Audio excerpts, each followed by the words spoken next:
9 h du matin, dans le port de Cibourg, sur la côte atlantique. Pour ces deux Basques, à l'heure du petit déjeuner dans ce restaurant, ni café ni croissant, mais du chorizo. Avec la viande. Je pense qu'on est à l'image un peu du chorizo, on est déjà piquant, on est déjà un peu chaud. Et donc c'est vrai que c'est un produit qui nous correspond, qui est bien relevé. C'est notre saucisson à nous, on va dire. Quand on était à l'école, quand on revenait à 4 h, on faisait le sandwich avec le chorizo ou après le rugby. Et nous, on a une tradition au Pays Basque. On est un peu comme faisaient les anciens dans les champs. On mange un petit bout, vite fait, et un bon petit coup. Voilà, mon ami. Si en Italie, on dit que la charcuterie tranchée fine est la meilleure, pour Ramuncho Courdet, chef du restaurant, le chorizo doit être découpé à la basquaise. Après, il ne faut pas couper trop fin non plus. Non. Pourquoi? Ah, c'est fin, c'est... Il faut qu'on ait du goût, on a des dents, il faut croquer un peu. Ça se mange tout seul. À l'amitié. Ah, voilà. Ça s'achète pas, Et ça. aux copains. Hier encore, le chorizo ne faisait pas l'unanimité en France. Trop épicé, trop coloré, trop gras, cette charcuterie n'arrivait pas à la cheville de notre saucisson national. Mais aujourd'hui, restaurateurs, charcutiers et même particuliers ont décidé de redonner à la star ibérique ses lettres de noblesse. Ils ne le consomment plus seulement au naturel, ils le cuisinent et le résultat est souvent surprenant. Alors, prêt à mettre du piquant dans vos assiettes ? Ce chorizo d'exception, c'est à Hasparren, dans la campagne basque, qu'Eric Hospital le fabrique. Et les affaires vont bien. En 10 ans, il a doublé sa production.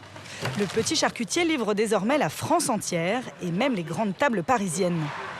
Tu le prends, tu le coupes et tu sous-vides. T'as regardé les cartons pour l'expédition de Paris, là? C'est prêt? Son fameux goût, le chorizo le doit au pimenton. C'est un piment qui vient de la région d'Extremadure. C'est un piment qui est déshydraté par fumage. C'est ce qui va lui donner ces notes de cuivré qui vont tendre vers le paprika, vers des notes de poivron, vers des notes fruitées. Mais le piment ne fait pas tout. Découverte des secrets de fabrication du chorizo. Bon les gars, ça se passe bien? Là, ils sont en train d'énerver les épaules et de dégraisser les épaules.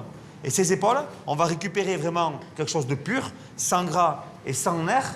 Comme pour le saucisson, il faut aussi du gras pour faire un bon chorizo. Et pas n'importe lequel. C'est le gras qui est au-dessus de la côte de cochon. C'est un gras qui ne fond pas, c'est un gras qui est noble. Le chorizo d'Eric est composé à 80% de viande et à 20% de gras. Le tout est mélangé, puis haché. Alors là, on a notre recette. On a les piments qui vont colorer le chorizo.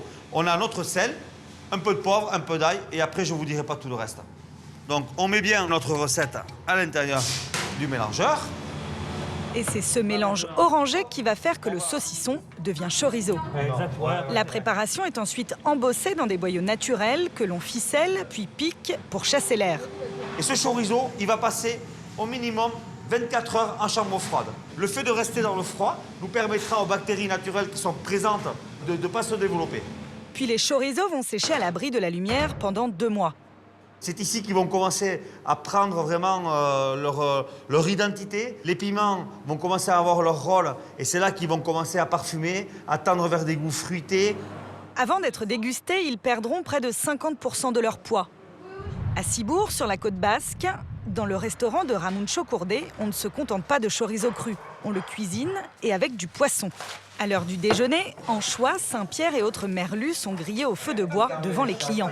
Oh, d'accord. Mignon, hein, quand même. Ouais. Voilà. Ok. On va déguster. Au menu ce midi, une spécialité du chef, un mélange terre et mer. Dos de merlu de ligne au chorizo Hospital. C'est le chorizo qui va nous assaisonner le merlu. Poissonnier. Ramuncho lève 2 filets de merlu, puis découpe le chorizo en bâtonnets. On va inciser, comme ça, avec le couteau. Tu mets une petite fente et après, tu mets les bâtonnets. Je veux que les gens voient le poisson, son côté blanc, et à l'intérieur, quand ils vont le croquer, ils vont sentir le chorizo et ce petit goût de piment qui revient dans les papilles. Il ajoute du sel, du poivre, du piment d'Espelette et de l'huile d'olive. Il fait griller le tout au feu de bois. C'est bien, c'est cuit. 5 minutes plus tard, le chef sert son merlu piqué au chorizo sur un lit de fèves fraîches. Alors, on a la tendreté du poisson. Et on retrouve le croquant du chorizo avec le petit piquant qui vient dans les papilles.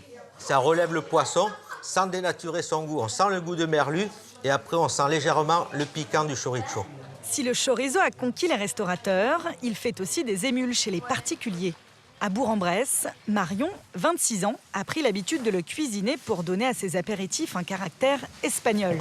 Sa recette fétiche, les mini cupcakes au chorizo, surmontés d'une ganache ail et fines herbes. C'est une recette vraiment très simple, je la prépare en 10 minutes et il y a 10 minutes de cuisson. Dans un récipient, Marion incorpore 50 centilitres de lait, 2 cuillères à soupe d'huile d'olive, un œuf, 70 g de farine et un demi-sachet de levure chimique. Elle y ajoute 40 g de chorizo découpé en dés. On met tout ça dans la préparation. On sale et on poivre si on veut. Elle verse ensuite sa préparation dans des mini-moules qu'elle enfourne pendant 10 minutes à 180 degrés.